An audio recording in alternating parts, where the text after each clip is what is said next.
Hi guys, எல்லாருக்கும் good morning. இன்றைக்கி mini vlog என்ன மினி விளாக் பார்க்க போகிறோன்னா, ஜயானுக்கு மொட்டை அடிக்க போகிறோம். அதனால் காலையிலேயே அழகாக எல்லாம் கிளம்பி 6 மணிக்கெல்லாம் வீட்லேருந்து கிளம்பியாச்சு. ஏன்னா 9 மணிக்கு அங்கே ரீச் ஆனால் தான் நல்ல நேரத்துக்குள்ளே மொட்டை அடிக்கலாம் அப்படின்னு சொல்லிட்டாங்க. அதனால் காலையிலேயே பறக்க கிளம்பி 6 மணிக்கெலாம் வீட்லேருந்து வண்டி எடுத்தாச்சு. தூங்கி எழுந்திருக்காங்க இப்போ தான், அதனால தான் அவங்க கொஞ்சம் இப்போ டல்லாக இருக்காங்க. இன்றைக்கி மொட்டை ஜயானுக்கு, இன்றைக்கி மொட்டை வந்தாச்சு. கோயிலுக்கு ரீச் ஆயாச்சு.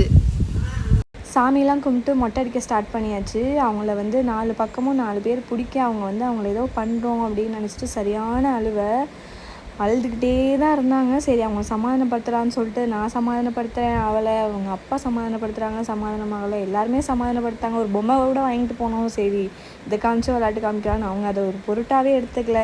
சரி, சுட்டி கண்ணமாவது காமிச்சா சமாதானமாகன்னு பார்த்தா சுட்டி கண்ணமாவும் அவங்களுக்கு என்னை போட்டு அமுக்காதீங்கடா அப்படிங்கிற மாதிரி உட்காந்து சரியான அழுவை, ரொம்ப அழுதுட்டு இருந்தாங்க. பார்க்கவே கஷ்டமாயிடுச்சு.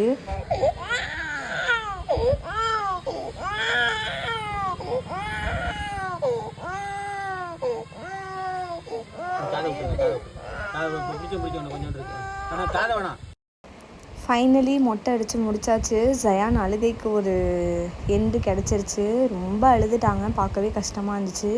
நாங்கள் முடிஞ்ச அளவுக்கு சமாதானப்படுத்தினோம். ஆனால் அவங்க எந்த விதத்துலையும் சமாதானம் ஆகலை. ஃபைனலி அவங்க அப்பா கைக்கு போனதுக்கப்புறம் தான் அவங்க அழுகையே நிறுத்தினாங்க. அவங்க கண்ணெல்லாம் பார்த்தா சரியான ரெட் ஆகிடுச்சு. இது வரையும் ஜயான் இப்படி கண் ரெட் ஆகிற அளவுக்கு அழுததே கிடையாது. அப்புறம் அவங்கள குளிப்பாட்டிட்டு வந்தோம். அப்புறம் சாமிக்கெலாம் அபிஷேகம் பண்ணிட்டு ஆரம்பிச்சிட்டாங்க. ஸோ சாமிக்கெலாம் அபிஷேகம் பண்ணுறதெல்லாம் நல்ல மனசுக்கு திருப்தியாக பார்த்துட்டு அதுக்கப்புறம் இதுதான் எங்கள் ஆளோட அவுட்ஃபிட்டு. எப்படி இருக்கார் எங்கள் ஆள் அப்படிங்கிறத கமெண்ட் பண்ணுங்கள். அப்புறம் நாங்கள் அங்கேயே பொங்கல் வச்சோம். அதுக்கப்புறம் வந்தவங்களுக்கு எல்லாேருக்கும் ரிலேட்டிவ்ஸ்க்கெலாம் பொங்கல் வச்சு எல்லோரும் சாப்பிட்டுட்டு அப்புறம் ஜயான் எங்கிட்டும் அங்கிட்டும் அப்படியே நடந்துகிட்டு இருந்தாங்க. அவ்வளோதான் காய்ஸ். இந்த விளாக் உங்களுக்கு பிடிச்சுன்னா மறக்காமல் சப்ஸ்கிரைப் பண்ணிக்கோங்க. பாய்.